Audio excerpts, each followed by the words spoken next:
Kebajikan pelajar kelahiran Perak yang melanjutkan pengajian di institusi pengajian tinggi terus mendapat pembelaan. Untuk perkembangan lanjut, terus saja bersama Fahmi Muhammad Nur. Silakan Fahmi.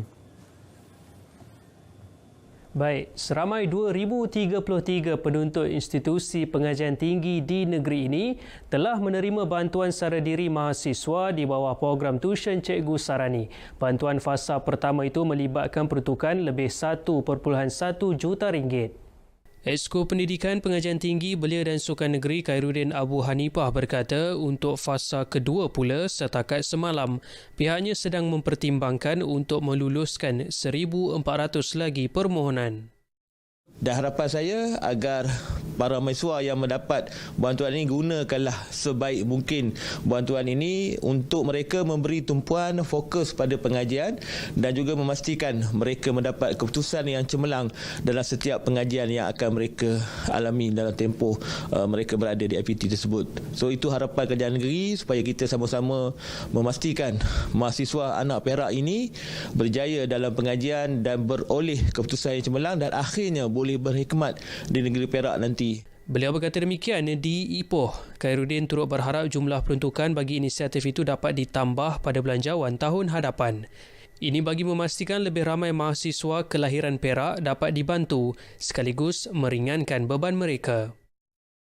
Ini pula usaha menghebahkan inisiatif Belanjawan 2024. Untuk itu, sebanyak 3,350 risalah dan bahan penerbitan diedarkan Jabatan Penerangan Japan Perak menerusi program Info on Wheel IOW yang berlangsung serentak di 13 daerah. Pengarahnya Yosri Abu Mahsin berkata program yang digerakkan Pejabat Penerangan Daerah itu dijangka mampu memberi manfaat dan mencapai sasaran audiens 100,000 orang. Berkaitan dengan fokus kepada bantuan-bantuan yang diberikan oleh kerajaan dalam Belanjawan 2024. Jadi pegawai kita di lapangan memberi penjelasan secara detail supaya tidak ada yang tertinggal dan terpinggir dalam pemahaman tersebutlah. Samping itu juga kita mengadakan program-program bersemuka dari masa ke masa bagi maklum kepada rakyat apa juga rancangan dan tindakan kerajaan yang dibuat di seluruh negeri Perak ini. Pihaknya turut menyasarkan penganjuran aktiviti berkaitan sebanyak 2,600 program turun padang sepanjang tahun ini. Beliau ditemui ketika meninjau program Info on Wheel di Kuala Kangsar. Ipoh bakal menjadi bandaraya pertama di Asia menggunakan teknologi mesra alam melalui kaedah termowis bagi mengitar semula 100% sampah dan sisa pepejal.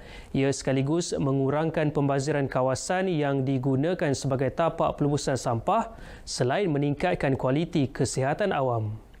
Pengarah Kanan Teknikal Majlis Bandaraya Ipoh MBI Azman Muhammad Harun berkata, dengan penggunaan sistem ini sampah yang ada akan terus diproses dan diasingkan mengikut biojisim, plastik, besi dan sisa lengai bagi tujuan kita semula. Kalau kita comparekan dengan sistem landfill, dia adalah sistem yang lama di mana kita perlukan kawasan yang luas dan ada proses-proses tertentu. Tetapi dengan thermo waste ini, maknanya sampah itu terus diproses dan bahan-bahan tersebut boleh diguna pakai, boleh dijual semula dan ini menjana ekonomi, menjadikan dia sebagai satu kitaran ekonomi ataupun dipanggil donat ekonomi lah. Dua loji termowis akan dibina bermula Mac tahun hadapan dan dijangka siap pada penghujung 2024. Ia berupaya memproses kira-kira 500 tan metrik sisa pepejal bagi seluruh kawasan Ipoh. Usaha kerajaan negeri dengan kerjasama MBI ini juga mampu memacu model ekonomi donat yang dirangka dalam Pelan Perak Sejahtera 2030. Laporan itu tadi mengakhiri perkembangan dari Perak, dari sungai hingga ke segara, Palestin pasti merdeka. Kembali ke Angkasa Puri, Kota Media. Baik Fahmi, terima kasih.